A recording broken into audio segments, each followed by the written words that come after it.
أشهد أن محمد رسول الله۔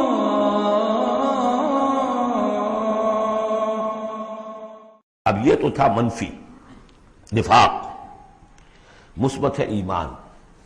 ایمان کے سلسلے میں جو باتیں سورہ حدید میں آئی تھیں، اب یہ پوری سورت، وہاں جو آیا تھا قتال اور جہاد اور حدید، یہ ساری چیزیں آئی تھیں نا، انزلنا الحدید، اور انبیاء کی بعثت کا مقصد، وہ سارا مضمون سورہ صف میں آ چکا ہے۔ اس کے لیے کیسے انسان آئیں گے، وہ سورہ جمعہ میں آ چکا ہے۔ سورہ حدید میں بھی آیا تھا، هو الذی ينزل علی عبدہ آیات بینات لیخرجکم من الظلمات الی النور، وہی ہے اللہ جو نازل کر رہا ہے اپنے بندے پر آیات بینات تاکہ وہ نکالے تمہیں اندھیروں سے روشنی کی طرف۔ لیکن سورہ تغابن میں ایمانی مباحث اور جامع ترین صورت ہے۔ میں حیران ہوں، میں چاہتا تھا کہ ایک ایک گھنٹے میں تین تین صورتیں ہوں، دو دو بھی نہیں ہو پا رہی ہیں، لیکن ایک بات یہ ہے کہ سورہ حدید کے بعد نمبر 2 میں سمجھتا ہوں کہ یہ سورہ مبارکہ بھی اللہ نے مجھے عطا کی۔ اس کے اسرار و رموز، اس کا نظم اس قدر واضح اللہ کے فضل و کرم سے ہے، آپ بھی نوٹ کر لیجیے، اس میں صرف اشارات ہو سکتے ہیں۔ 2 رکوع ہیں، 10 آیتیں اور 8 آیتیں۔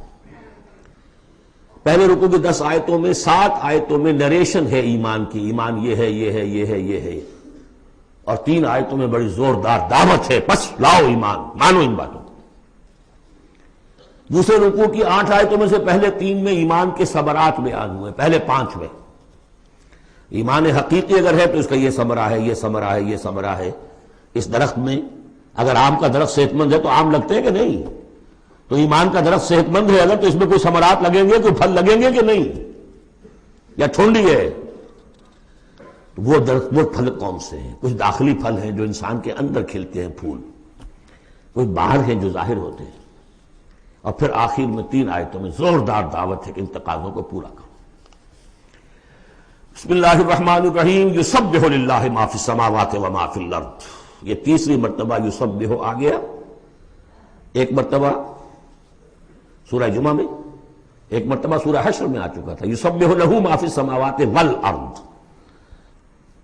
وما فی کے تکرار کے بغیر، دوسری مرتبہ سورہ جمعہ کے شروع میں، تیسری مرتبہ اتغاب۔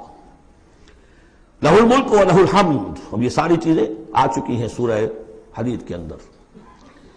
بادشاہی بھی اسی کی ہے، حمد بھی اسی کے لیے، وہو علی کل شیء قدیر، وہ ہر چیز پر قادر ہے۔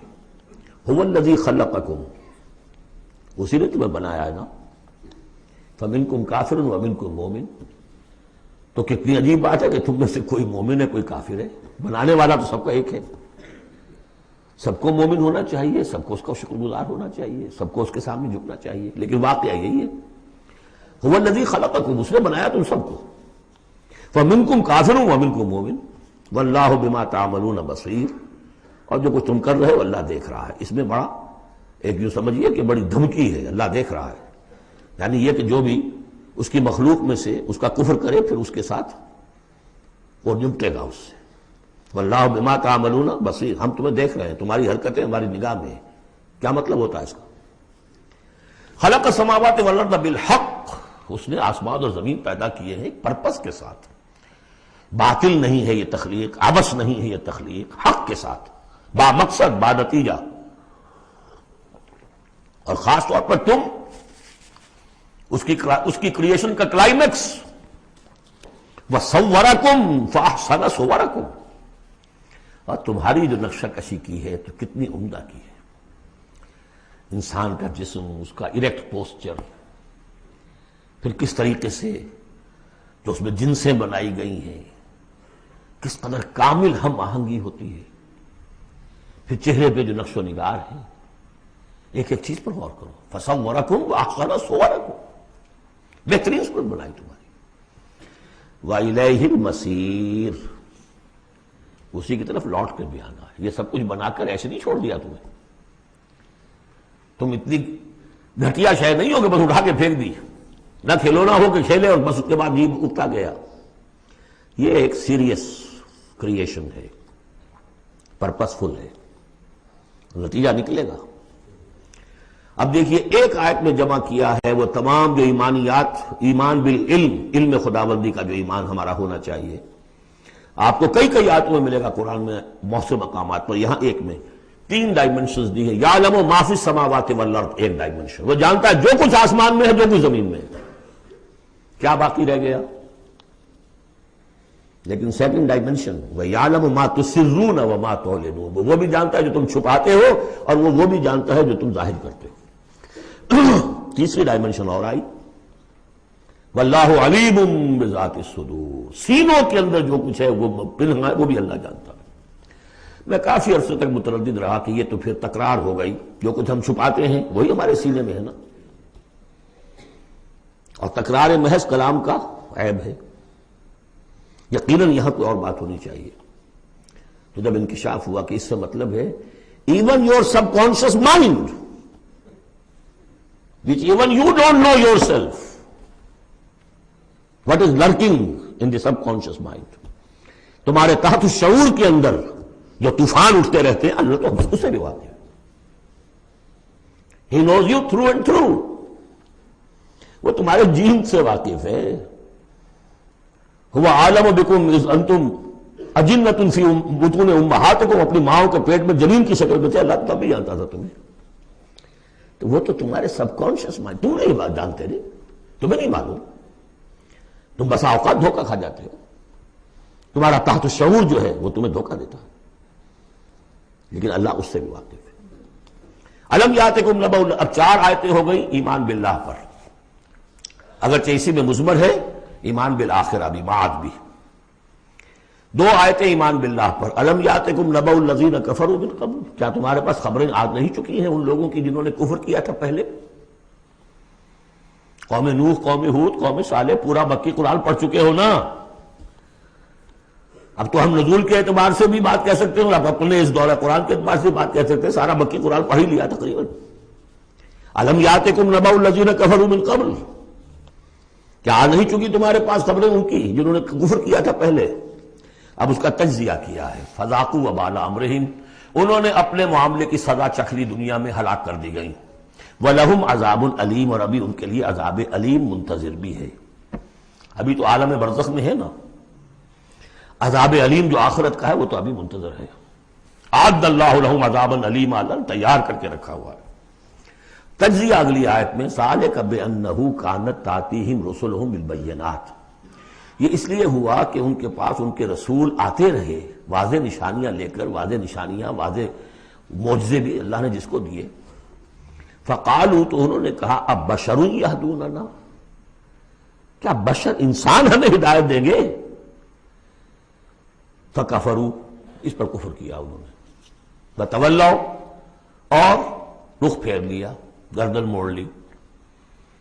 واستغنى اللہ، اللہ بھی غنی ہے، اللہ تو غنی ہے ہی ہے. واللہ غنی حمید، اللہ غنی ہے، حمید ہے. اللہ نے بھی کہا دفع ہو جاؤ، جدھر جانا جاؤ. اب یہاں آیا بہت باریک نکتہ، شاید آپ کو بھی وہ برا لگے، اچھا نہ لگے. دیکھیے ایک ہی بیماری ہوتی ہے، وہ کبھی کسی شکل میں ظہور کرتی ہے، کبھی کسی شکل میں ظہور کرتی ہے. وہی کینسر ہے، اس کی کسی جگہ کا جا کر کوئی سیکنڈری بنے گی تو اس کی کچھ اور شکل ہو جائے گی، کسی اور ٹیشو میں کسی اور جگہ جائے گی تو اور شکل ہو جائے گی. بیماری یہی ہے کہ جب رسول آتے تھے تو لوگوں نے کہا یہ تو بشر ہے، رسول کیسے ہو سکتے ہیں؟ سمجھ میں آ رہے ہیں؟ یہی بیماری آئی بعد میں، جس کو رسول مان لیا یہ بشر کیسے ہو سکتے ہیں؟ کوئی فرق ہے اس میں؟ وہاں بشر سامنے تھا، ہاتھ پاؤں والا، اس کا بیٹا ہے، اس کا پوتا ہے، اس کا پڑ پوتا، ہم جانتے ہیں اس کو کون ہے، یہ وہی تو ہے نا. بشر سامنے تھا. بشریت کی بنا پر رسالت کا انکار، نبی کیسے ہو سکتا؟ اور جس نے نبی مان لیا خدا بناؤ یا تو اس کو خدا کا بیٹا تو بناؤ کم سے کم، اور نہیں تو کم سے کم بشریت سے تو نکالو اس کو. ایک ہی مرض ہے، ایک ہی مرض ہے. آخر یہی کوئی تو وجہ ہے نا، قرآن کتنی دفعہ کہلواتا ہے قل انما انا بشر مثلکم یوحی الی انما الہکم الہ واحد. آخری آیت ہے سورہ کہف کی. اے نبی کہیے، ڈنکے کی چوٹ کہیے کہ میں ایک بشر ہوں تمہاری طرح کا. ہاں وہی ہوئی ہے مجھ پر، کہ تمہارا الہ تو ایک ہی ہے اور وہ الہ اللہ ہے۔ فمن کان یرجو لقاء ربہ فلیعمل عملا صالحا ولا یشرک بعبادۃ ربہ احدا۔ البتہ ایک دوسری انتہا بھی ہمارے ہاں ہے، کچھ لوگوں نے اس نقطے کو ایمفیسائز کرنے کے لیے، جیسے ہم بھی کبھی کسی بات پر زور دینے میں کبھی کوئی لفظ ذرا مناسب سے ہٹ کر غیر مناسب لفظ ہم استعمال کر بیٹھتے ہیں، ہمارے بزرگوں سے بھی ہوا، کسی نے کہا بڑے بھائی بنا دیا، کسی نے کوئی اور مثال دے دی، ایسی بات بھی نہیں ہے۔ نبی کے بعض خصائص ایسے بھی ہیں کہ جو واقعتاً عام بشر کے نہیں ہیں۔ یہ حدیث بھی تو محمد رسول اللہ کی صلی اللہ علیہ وسلم کہ جب آپ سے یہ شکایت کی لوگوں نے، حضور آپ صوم وصال رکھتے ہیں، ہمیں نہیں رکھنے دیتے، ہمیں منع کرتے ہیں۔ آپ صوم وصال یہ ہے کہ آج روزہ رکھا اور اس کو آج شام کو افطار نہیں کیا، پھر رات چل رہا ہے وہ روزہ، اگلا دن بھی، تو 2 دن کا صوم وصال ہو گیا، اگلی روز شام کو جا کے کھولا، یہ صوم وصال ہے۔ پھر 3 دن کا، 4 دن کا آپ تو رکھتے ہیں، ہمیں اجازت نہیں دیتے۔ فرمایا ایکم مثلی، تم میں سے کون مجھ جیسا ہے؟ ابھی تو عند ربی، میں اپنے رب کے پاس رات گزارتا ہوں، وہ یطعمنی ویسقین، وہ مجھے کھلاتا پلاتا ہے۔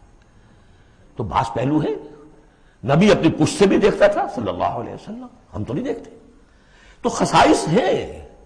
پھر نبی کو ساری سیر کرا دی گئی آسمانوں کی، زمین کی، کہاں لے گئے؟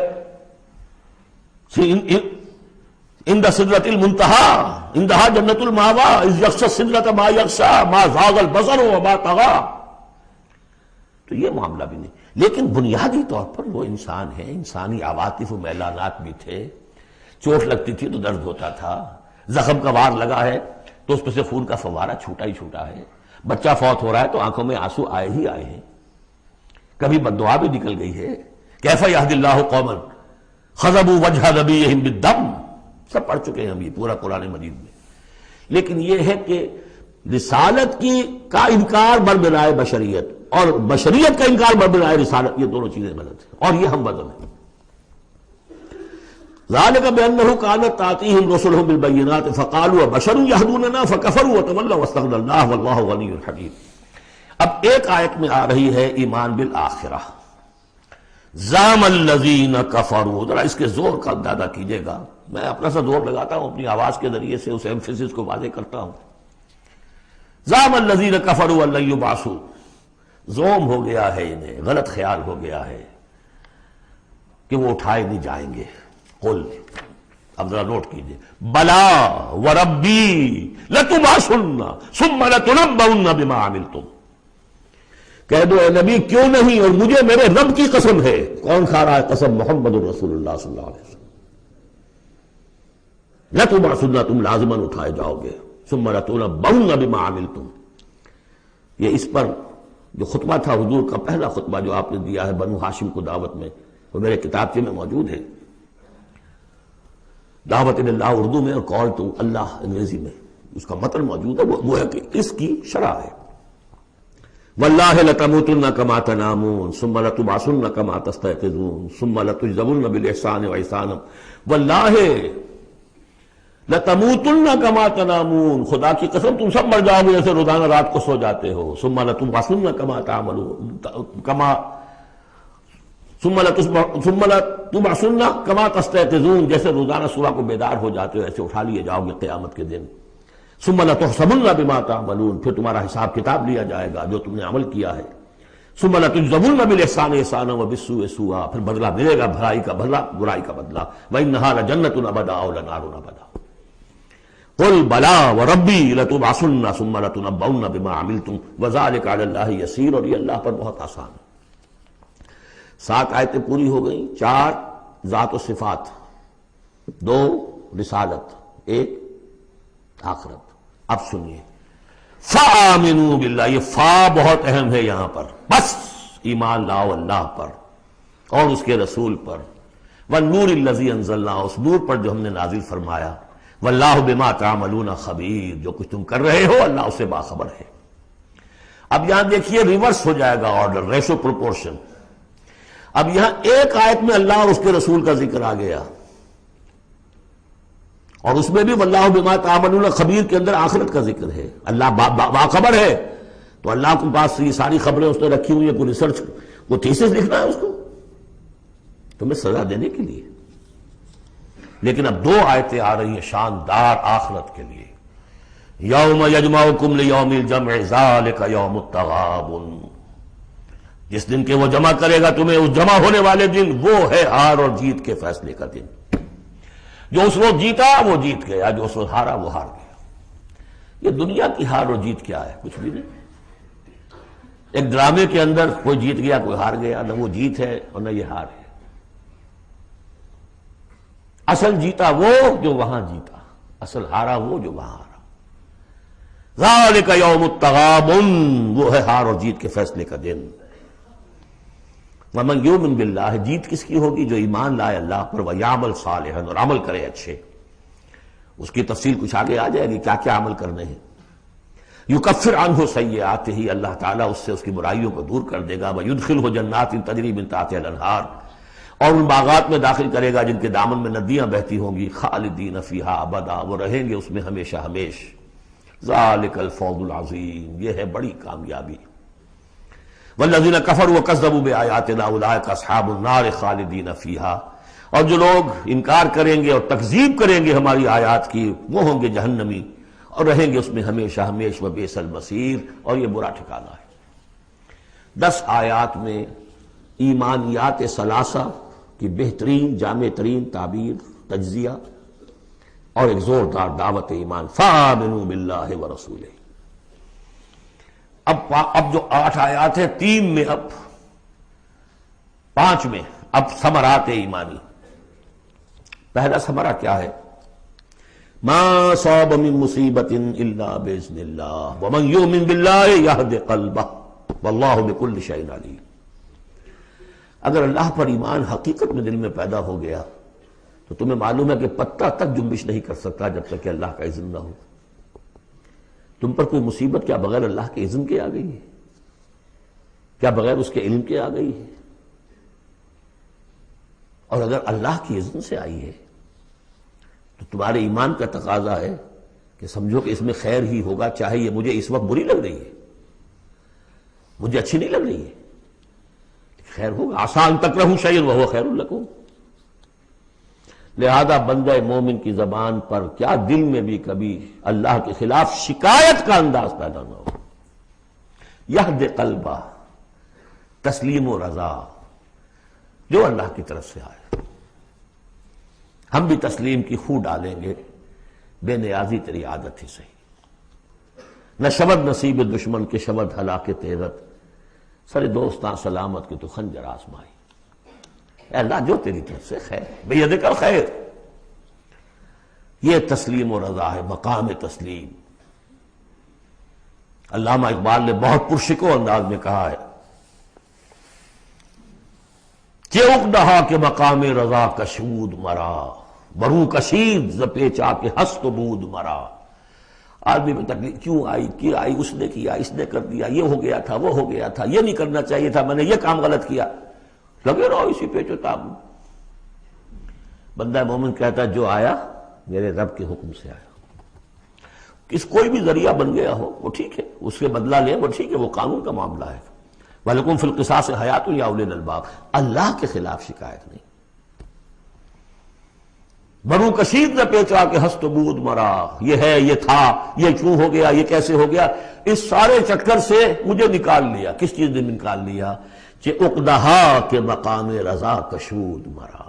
یہ مقام رضا نے کیسے کیسے میرے عقدے حل کر دی. اب میں تفصیل میں جا نہیں سکتا، اس پر میرے بڑے بڑے کیسز موجود. یہ بتانا میں بھول گیا ہوں آپ کو کہ وہ جو منتخب نصاب جس کا میں تذکرہ کرتا آیا ہوں، یہ ساری صورتیں ان میں داخل ہیں. یہ اس کا چوتھا حصہ جو تھا سورہ صف، سورہ جمعہ، سورہ تغابن، سورہ منافقون، اور یہ سورہ تغابن دوسرے حصے کی صورت ہے. یہ ایمان کی حقیقت پر سورہ فاتحہ، سورہ آل عمران کی آخری آیات، سورہ نور کی آیات نور، اور پھر یہ تغابن. تو پہلا ہے نتیجہ تسلیم و رضا. دوسرا نتیجہ یہ تو اندر نکلا نا، دل کے اندر احساسات ہیں. یہ پھول اندر کھلتا ہے، باہر نظر نہیں آتا.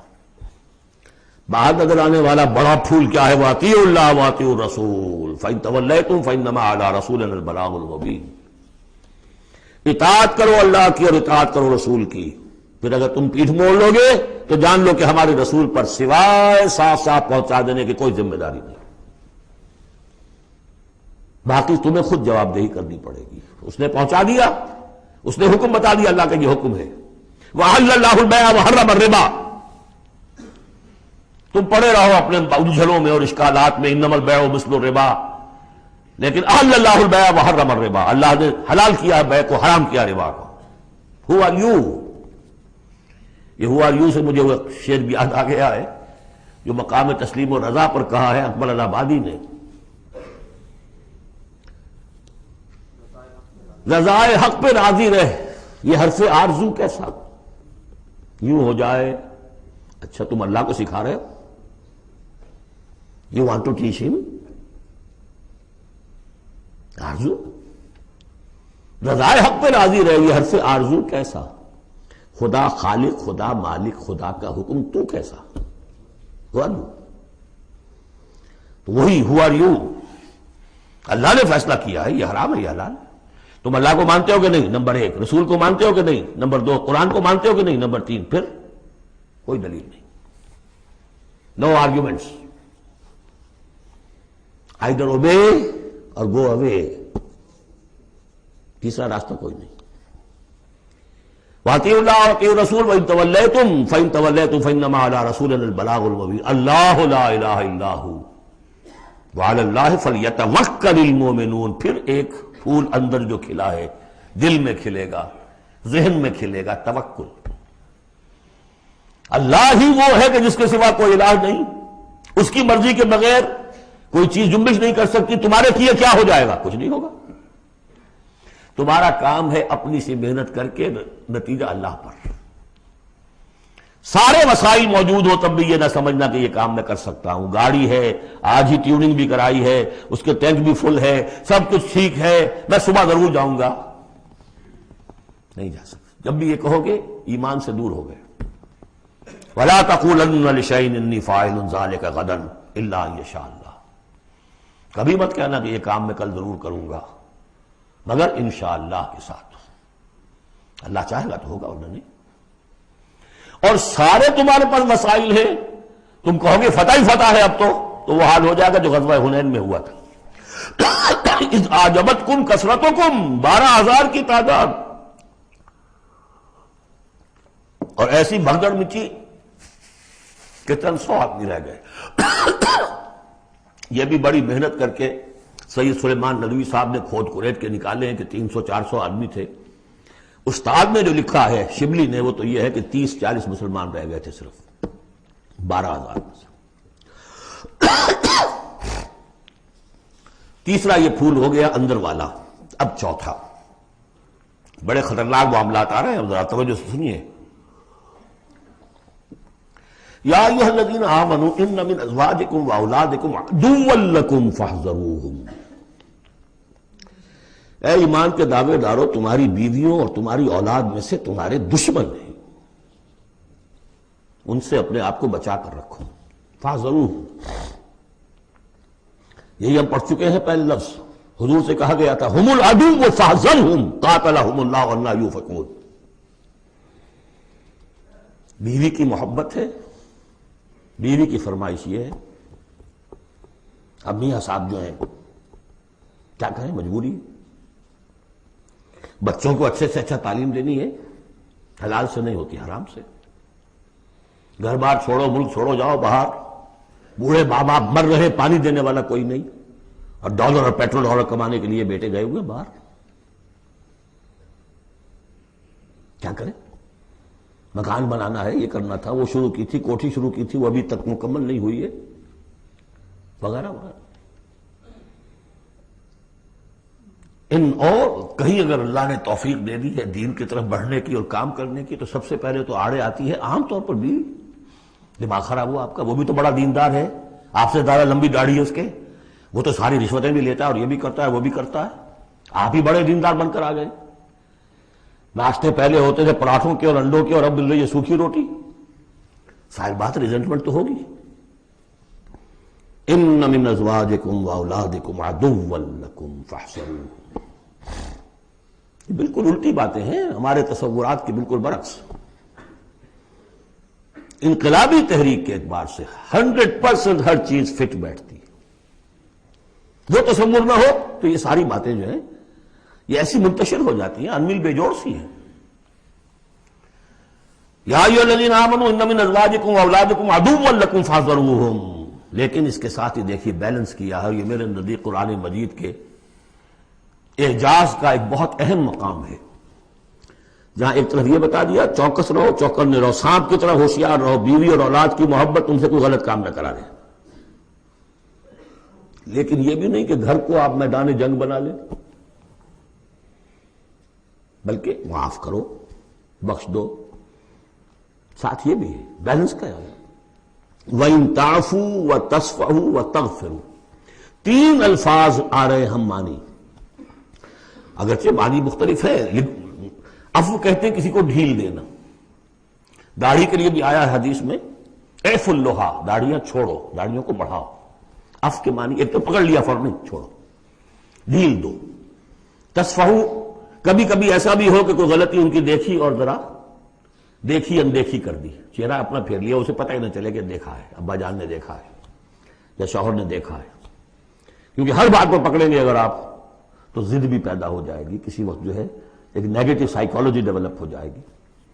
وَتَغْفِرُوا، بخش دینا، یعنی جیسے کہ مغفر جو ہے سر کو ڈھانپ لیتا ہے، ڈھانپ دینا ان کی غلطی کو۔ وَإِن تَعْفُوا وَتَصْفَحُوا وَتَغْفِرُوا فَإِنَّ اللَّهَ غَفُورٌ رَحِيمٌ، تو اللہ بھی تو غفور اور رحیم ہے نا۔ تم چاہتے ہو کہ نہیں، جیسے سورہ نور میں آیا تھا کہ اے ابو بکر تم نے اپنے اس بھانجے یا اپنے عزیز مصطح کا جو ہے جو مدد کرتے تھے روک دیا ہے، کیا تم نہیں چاہتے کہ اللہ تمہیں معاف کرے؟ اگر تم چاہتے ہو اللہ تمہیں معاف کرے تم بھی اس کو معاف کرو۔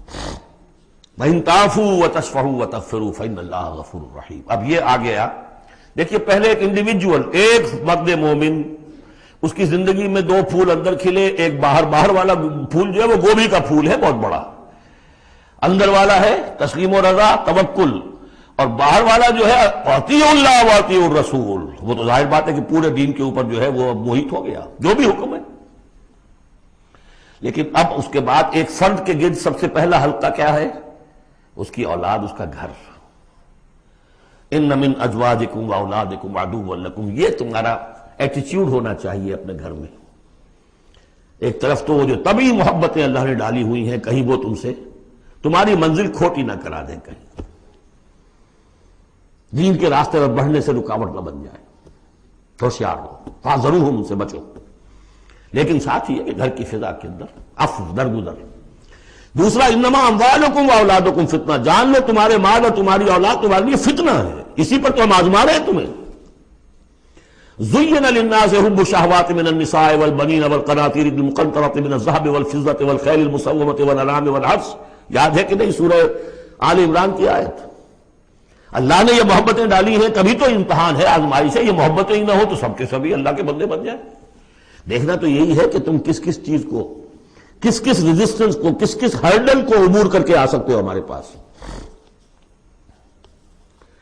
انہیں پتھروں پہ ہو کر اگر آ سکو تو آؤ، میرے گھر کے راستے میں کوئی کہکشاں نہیں ہے۔ جنت جو ہے وہ بہت ناپسندیدہ چیزوں سے گھیر دی گئی ہے۔ تو یہ اموال اولاد یہ تمہارے لیے فتنہ ہے، جانچے جا رہے۔ اولاد کو کیا بنانے کی فکر کی تھی تم نے؟ بندہ مومن بنانے کی فکر کی تھی یا ایک پیسہ کمانے والی مشین بنانے کی فکر کی تھی؟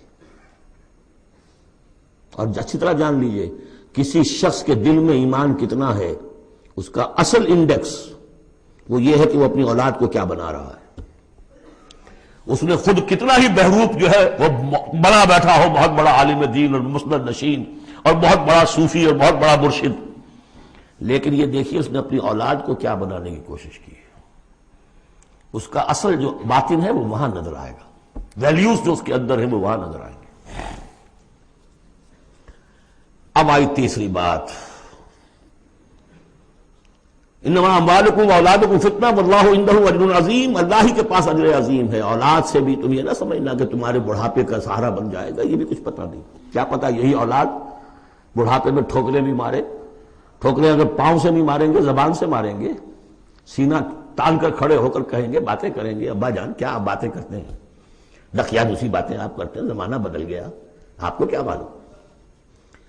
لیکن اب آ رہا خلاصہ، فاتقوا اللہ ما استطعتم واسمعوا واطیعوا وانفقوا خیرا لانفسکم، اللہ کا تقوی اختیار حد امکان تک، اور سنو اور اطاعت کرو، سنو اور اطاعت کرو۔ اطیعوا الرسول تو پہلے آ چکا تھا، یہاں یہ کیوں کہا گیا؟ سوچا کبھی آپ نے؟ اس لیے کہ رسول کی اطاعت، رسول کے زمانے میں رسول کے امیر جس کو مقرر کیا اس کی اطاعت بھی تھی کہ نہیں؟ من اطاعنی فقد اطاع اللہ ومن عصانی فقد عصى اللہ ومن اطاع امیری فقد اطاعنی ومن عصى امیری فقد عصانی۔ غزوہ احد میں اصل جو معصیت ہوئی تھی، نافرمانی ہوئی تھی، وہ کمانڈر کی ہوئی تھی، جہاں سے کہ تیر انداز ان کے حکم کے باوجود، روکنے کے باوجود چلے گئے تھے۔ کیسے سزا دی اللہ نے؟ پھر حضور کے زمانے میں تو حضور سے آئندہ کون ہوں گے؟ کوئی اللہ کا بندہ ہوگا جو پھر کھڑا ہو، من انصاری اللہ، جو دین کا ہی کام کرنے کے لیے داعی کھڑے ہوئے ہیں، دعوتیں ہیں، اصل بندہ شہید کھڑے ہوئے، مولانا مودودی کھڑے ہوئے، مولانا الیاس صاحب کھڑے ہوئے، پچھلی صدیوں میں سید احمد بریلوی کھڑے ہوئے، لوگ کھڑے ہوتے رہیں گے۔ من انصاری اللہ، کون ہے جو میرے ساتھ ہاتھ بٹائے؟ اب آپ دیکھیے اس زمانے میں کون ہے، قبول کیجئے، فاسمعوا واطیعوا، پھر اس کا حکم سنیے اور مانیے، ڈسپلن پارٹی، ورنہ کیا ہوگا؟ کچھ بھی نہیں۔ عید آزاداں شکوہ ملک و دین، اور عید محکومہ ہجوم مومنین، یہ 30 لاکھ کا ہجوم مومنین ہے جو حج میں ہوتا ہے۔ اگر یہ جماعت ایک ہوتی کسی ایک امیر کے نیچے 30 لاکھ کی، ایک امیر، عظیم الشان انقلاب۔ وانفقوا، اور خرچ کرو، خیرا لانفسکم، یہی تمہارے لیے، خود اپنے لیے بہتر ہے، لگا دو جو بھی کچھ دیا ہے۔ وہ دیکھیے جہاں پہ سورہ حدید، آمنوا باللہ ورسولہ وانفقوا مما جعلکم مستخلفین فیہ فالذین آمنوا منکم وانفقوا لہم اجر کبیر ومن یوق شح نفسہ فاولئک ھم المفلحون، اور جو اپنی جی کے لالچ سے بچا لیے گئے، بخل سے نجات پا گئے، وہی ہیں کہ جو اصل میں فلاح، آخری فلاح کو پہنچیں گے۔ ان تقرضوا اللہ قرضا حسنا، اگر تم اللہ کو قرض حسن دو، یضاعف لکم، وہ تو اس کو تمہارے لیے دگنا کرے گا، چوگنا کرے گا، 700 گنا کرے گا، فیغفر لکم، اور تمہیں بخش دے گا۔ واللہ شکور حلیم، اللہ شکور بھی ہے، حلیم بھی ہے۔ شکور اتنا ہے کہ تم جو بھی کچھ کرتے ہو قدر کرتا ہے کہ میرے بندے نے یہ کیا میرے لیے، اور حلیم اتنا ہے کہ تم نہیں بھی دیتے تو فوراً تمہاری گردن نہیں ناپتا، حلیم الطبع ہے۔ عالم الغیب والشہادہ، وہ جاننے والا ہے کھلے اور چھپے کا، تمہارے سامنے جو کچھ ہے وہ بھی اور جو تم سے غائب ہے اس کا بھی۔ العزیز الحکیم، یہ وہ صورت تھی جس کے شروع میں العزیز الحکیم نہیں آیا تھا، یہاں اختتام پر آ گیا، وہ العزیز ہے الحکیم۔